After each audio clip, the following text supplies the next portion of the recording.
Hey everyone, this is Prince Watercress, and welcome to a brand new Let's Play. This time around, it is Chip 'n Dale Rescue Rangers 2 for the NES, released in 1993. So this was a pretty late release. Plays just like the first game. Obviously, the sequel to the first game. And it's been a long time since I did the first one. As a matter of fact, it was the first NES LP I ever did. And we might as well go ahead and choose one player. We got the selection between Chip and Dale again. They both play identically, so I'm going to play as Chip. And we have cutscenes now, because it's been 3 years since the last game. We got a prison here, we got a blimp. And that blimp is doing an escape because it has the name Fat Cat on it. You remember Fat Cat, he was the last boss of the first game. Apparently he's escaped. Also, why is he in prison? That never happened on the show at all. I know his owner went to prison in the very first episode, but that's another story. Anyway, down at Rescue Rangers HQ, we have a news bulletin saying that a bomb has been found in a restaurant, and unless that bomb can be defused, that restaurant's going to be destroyed. And as you can already tell, it's a time bomb. And Gadget shows up, wondering what all the commotion is about. Chip explains everything. And we gotta find that bomb before that restaurant blows up. So, the Rescue Rangers assemble after a little bit of talk. You can skip over this text with the B button, but I'm choosing not to, so that way you have plenty of time to read all this. The text does go ahead on its own. Also, characters here look pretty nice, even though they didn't really have to update the sprites for Chip and Dale. But regardless, they do look pretty nice. Capcom gave an effort on this game, even if it is a bit short and plays just like the first game. And there's Zipper. Yeah, the characters look more like they do on the show here. That's a plus. And I shouldn't explain the gameplay, because you've played the first game or you've seen my Let's Play of the first game, you know it's going to be good. There are a little few changes here and there, but it feels mostly like the first one.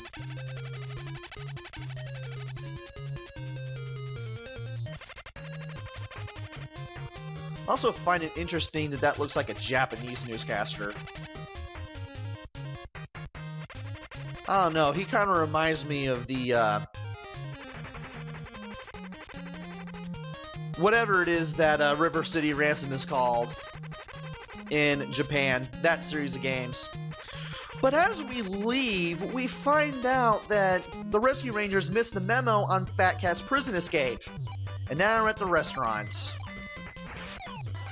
There are fewer things to pick up in the game this time. The stars are 1-ups now. You have Rescue Ranger icons replacing the flowers. And you also have a few gameplay things going on too. Like if I run left or right far enough, the crate flashes, and if I throw the crate while it's flashing, it will go through enemies as long as I keep it on screen. Also, you can throw diagonally now. As for the enemies, we have these bees that are dripping honey. Every couple of, I guess you could call them steps. We have these guys that will throw forks if you're too close. And after they throw their fork, they will charge at you. Thankfully, they're easy to avoid.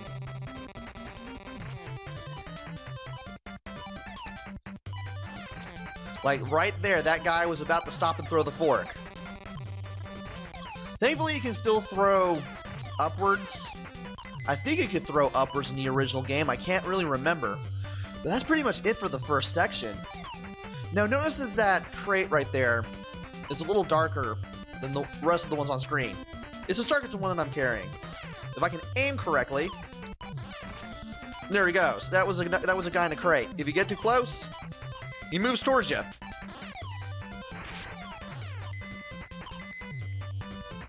Now, the Rescue Ranger... Oh, this guy. I forgot about this guy.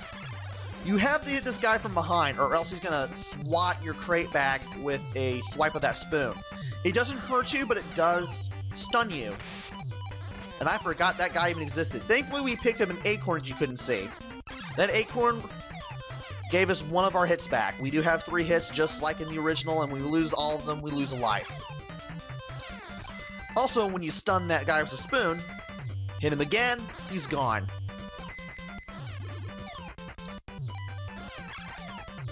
And that guy's off screen, so we can now go up this way. Kind of going all over the place with the explanation of everything. Kind of par for the course for all my first videos, and I apologize for that. Now, we can take the lower path, or we can take the upper path. And I messed that up. Apparently you have to jump on the cork 3 times, and then use it to get to the next bottle. That would have given us a lot of Rescue Ranger icons, but thankfully... Oh, and a star too. That star will give us a 1-up. All the stars give you 1-ups now. There aren't 2 kinds of stars like in the original game now. So if you pick up a star, it's always going to be a 1-up. Thought I might as well go ahead and simplify the explanation for that while I was at it. Yeah, I could have gotten a whole bunch of Rescue Ranger icons and a 1-up from that star there, but oh well. We have plenty of opportunities to get 1-ups because there are bonus stages after every stage, just like in the original. It's not like the one from the original, though. It is a little different, and I'll explain that when we get to that point. For now, though, we have to make sure not to get killed by everything. Also, those forks go pretty fast. And before we go in here, let's go ahead and drop down and get those Rescue Ranger icons. And here's what you want to do. You want to hit that box, there's a gravy boat. You want to land on the gravy boat and stay there. Zipper will show up and turn on that faucet, allowing the sink to be full of water. You'll be able to make your way up here and into this hole. This is the final room. I have no control over my character. Monty will help us refill her health. If you're playing a 2-player game, Chip gets one heart refilled, Dale gets 1 heart refilled. And now we meet this guy. This is Water Rabbit. And he admits to the Rescue Rangers that he set up the bomb so that Fat Cat could create a diversion. Since we're here, it obviously worked. Not knowing that Fat Cat escaped from prison, Water Rabbit tells us he broke out. And turns out Fat Cat is planning to steal the Urn of the Pharaohs. And apparently we're gonna have to try to stop him from doing whatever it is that it does. As for where the bomb is, he tells us to look for it ourselves. And then he runs away, we chase after him, and we get the first boss battle of the game against Water Rabbit. You definitely want to stay away from Water Rabbit, as well as the water shots that he shoots out. And at the top of the screen, there will be at least one. There will be a crate that pops up. You want to hit Water Rabbit with that crate. Sometimes the crates will fall on Water Rabbit, and if that happens, that's alright. It will still damage him. And I thought it would do it there. Oh, well, it did it there now. That actually does count as a hit. Unfortunately, it counts as a hit on us, too, if it lands on us.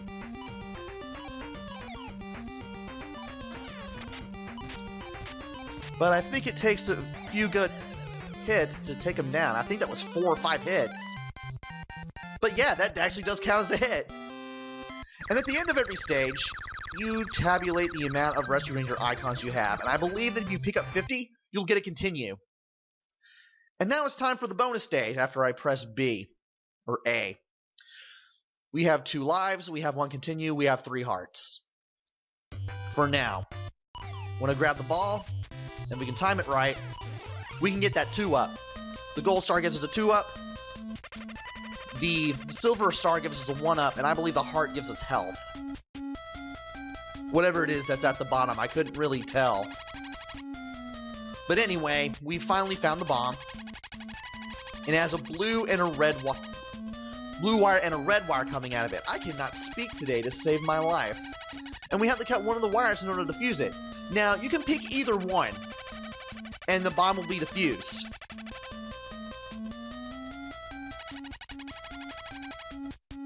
And thankfully there is no wrong wire. So again, you can cut either one.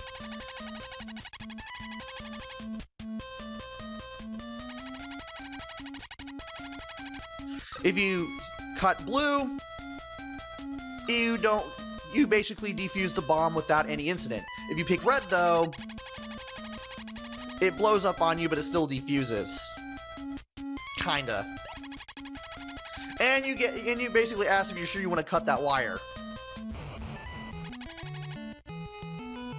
Turns out it's a fake bomb.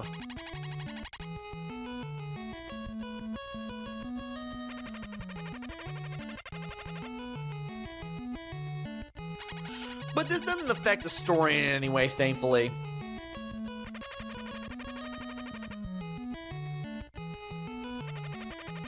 Poor Dale. Also, Fat Cat's done stolen. I don't believe Chip ever spoke like that on the show. Then again, it's been a long time since I watched it. Anyway, now that we've defused the bomb, we need to go after Fat Cat and make sure he doesn't get the Urn of the Pharaoh. He's actually heading to his ship down at the shipyard, and he's going to go for the Urn of the Pharaoh from there. We have to get onto that ship and stop him, but before we can do that, we have to make our way through the sewers here in order to make our way to the ship.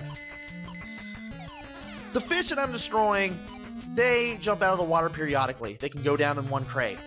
These green bats will fly towards you, but you can take them down with the crate as well. I'm waiting for this guy to pop back up. There we go. Alright. Now sometimes these bats will walk back and forth. Thankfully, with a crate you can hit them from a distance. So that's not too bad.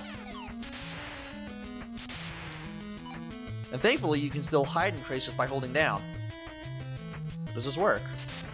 Yes, it does. The sounds seem kind of muted now. I wish we had some of the same sounds from the first game. I like how it sounded when you beat up an enemy in that game. Sadly, it just doesn't sound as crazy or cartoony anymore.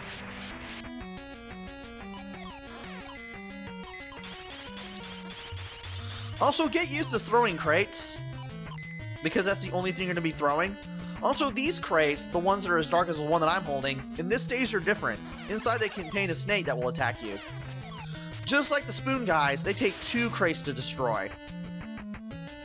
So you're going to have to watch out for them.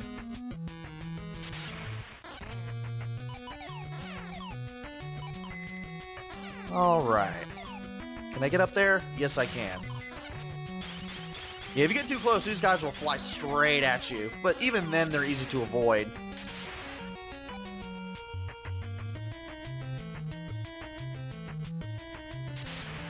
And I believe I want to get...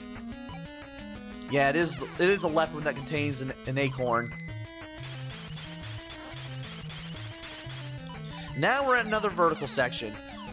You no longer have to go to another room to enter a vertical section. You'll be able to start climbing, I think. Actually, the first game did do that now that I think about it, but that was in the later levels. And I forgot about this guy. Yeah, he just pops out of there and just hisses at you. The crate snakes. Yeah, the crates break this time instead of just bouncing away. That's kind of lame. And apparently we've got to go down here in order to advance to the boss, which is against the Vampire Cat. You want to stay in the center and let one of these 2 rocks touch the floor. Now he has 2 kinds of dive attacks. The one where he doesn't touch the ground, and one where he does and slides to the other end of the screen. Pay attention to what he's doing. If he's really close to the floor like that, you know he's going to do the slide. You're also going to be ready to jump when he does the slide, so that way he doesn't hit you. And I just took some dumb damage there. Your best bet at getting these rocks, or dust clods, or whatever it is they are, to hit the ground is to stay in the center of the screen before he starts blowing you back. And then once that rock, or whatever it is, comes flying towards you, that's when you want to get away. Then you want to grab the thing, throw it at him, and after about 4 or 5 hits, he's gone.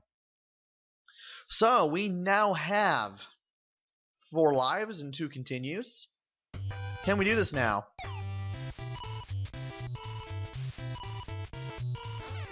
Ah, I missed.